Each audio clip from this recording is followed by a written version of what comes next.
Plus de 700 personnalités, parmi lesquelles notamment les chefs des institutions de la République, des députés, des sénateurs et des représentants de partis et regroupements politiques, tous membres de l'Union sacrée de la nation, se sont retrouvés au chapiteau de la Cité de l'Union africaine ce samedi 22 février 2025 pour entendre le message du président de la République Félix-Antoine Tshisekedi Tshilombo, garant de la nation, face à la situation de la guerre d'agression du Rwanda dans la partie est de la République démocratique du Congo.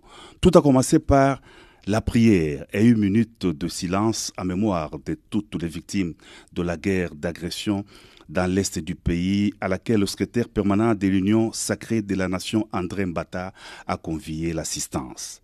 Dans son adresse, le président de la République, haute autorité de l'Union sacrée de la nation, en a appelé à la prise de conscience collective face à la guerre d'agression, à ne pas être distrait par des querelles intestines. L'ennemi est debout, l'ennemi est actif. L'ennemi, ce n'est pas seulement celui que vous voyez. D'ailleurs, ce que vous voyez n'est que de l'agitation.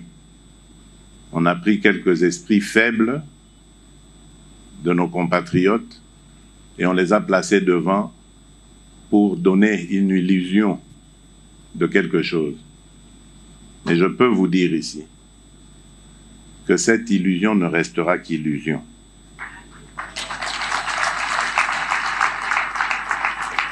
Elle ne se transformera pas en réalité. Parce que nous n'allons pas perdre ce combat. Je l'ai dit depuis le début, croyez-moi, je le maintiens. Le président de la République a lancé un vibrant appel à l'unité nationale.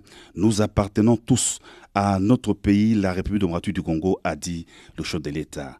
Et de poursuivre, la RDC mène le combat sur plusieurs fronts diplomatique, militaire et politique.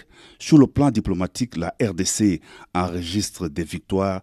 L'on doit continuer à fournir des efforts, à rester vigilant et actif, a dit le président de la République. Sur le plan militaire, le chef de l'État, commandant suprême des FARDC et de la police, a rendu hommage aux forces armées loyalistes. Il a réitéré sa détermination de monter une armée d'élite et d'assurer la prise en charge des hommes des troupes. Enfin, sur le plan politique, le président de la République a déploré le silence de la classe politique congolaise face à l'agression de la RDC. Parlant du dialogue, le président de la République a indiqué qu'il a toujours tendu la main pour un dialogue constructif, un dialogue de responsables permettant le développement de la RDC, mais pas un dialogue avec des pantins. Le chef de l'État a salué la prise de position actuelle de la communauté internationale face à l'agression du Rwanda. Il a aussi vivement condamné les attaques des ambassades lors des manifestations de la population.